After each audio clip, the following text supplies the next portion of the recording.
We are talking right now to Barton Simmons as we welcome him into the program, Director of Scouting for 24/7 Sports. The last hour and 30 minutes, you made our show yesterday. I don't know if you knew this, so you didn't even make an appearance, but you made a tweet. And in Tuscaloosa, Alabama, when you talk about Auburn, it grabs our attention a little bit. We hear from the Auburn fans. I mean, even though we're a Tuscaloosa-based show, we reach into Birmingham. We get some callers that support Auburn. But you grabbed our attention with a tweet, and then we linked that into that article. Trouble on the plains with a question mark at the end. I'll let you sort of pick up from there. Well, so here's the deal with Auburn. I think everyone figured that the quarterback situation last year was what really held them back. The defense was pretty good. They had, they developed a pretty good run game, but they just couldn't find an answer at quarterback. So this year they signed John Franklin, and I think everyone got so excited about him because he was a runner. He's got legitimate 4.3 speed. He's a freak track athlete, and that was the dimension that offense really needed this last year in 2015 was the quarterback that could be a threat. And I think that's when Gus Malzahn is the best, is when he's got that threat at the quarterback position.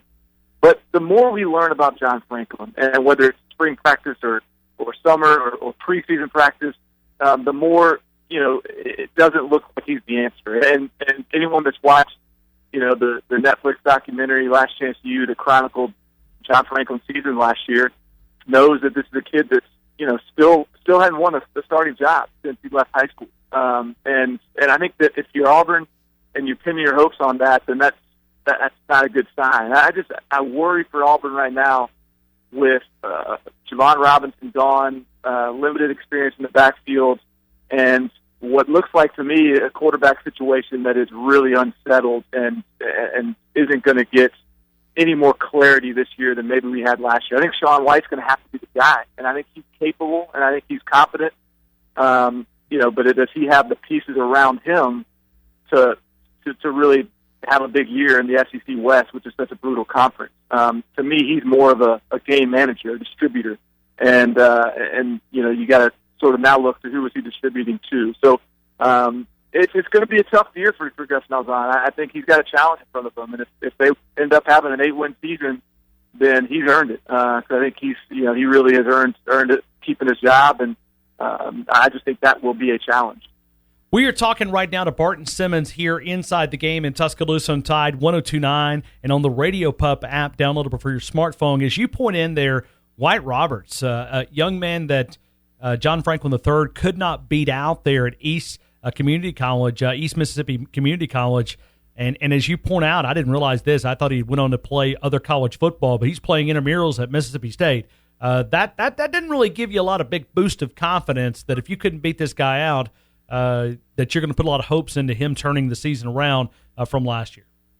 No, and I mean, there's so much that goes into the quarterback position. I think we get so caught up and sort of hypnotized by things like a 4.3 and size and even arm talent. But there's just so much more that goes into the quarterback position. And, Wyatt Roberts is, he's a good player. He was a Mississippi All-Star coming out of high school, played in the Alabama Mississippi All-Star game. He had success at East Mississippi when he was in. I mean, they only lost one game with him as a starter. So all those kind of things mean he's a good football player, and he's got some of those things that maybe John Franklin didn't have in terms of, putting the ball in the right place, making the right decisions, not being turnover prone. As much as John Franklin can be a guy that gives Auburn a big play from time and again, I'm not sure that he's the guy that's going to keep them out of trouble.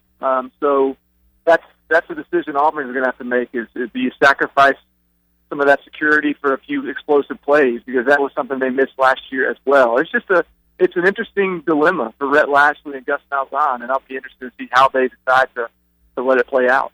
What do you think when you see the Auburn win-loss total at the end of November, early December will be? I think it's going to be in that 6-win kind of range. And I'm not sure that's going to be enough. If they get 6 regular season wins, I don't know if that's going to sit well with Auburn folks. That's just when I look at the schedule, and it's just not a lot. When you're playing Clemson out of conference, and when the SEC is as strong as it is, I just it's hard for me to find those wins this year. Now, I could see them. Look, I think that they're going to be good at the run game. And I think that offensive line is good. I think that defense is really good. But in any other conference, you probably feel pretty good about them putting together a pretty big win total. But there's just, particularly in the SEC West, there's just not that many wins that are free money. And that's where the tough part is for Auburn is you look at who they're playing and you look at where those wins are going to come from, and it's just hard to find them. So this will be an interesting year for Gus Malzahn, who really had trouble on the coaching search just because of what other assistants thought was some limited job security. So he really has to win this year to remove some of those doubts, and I think he's got his work stacked up for him.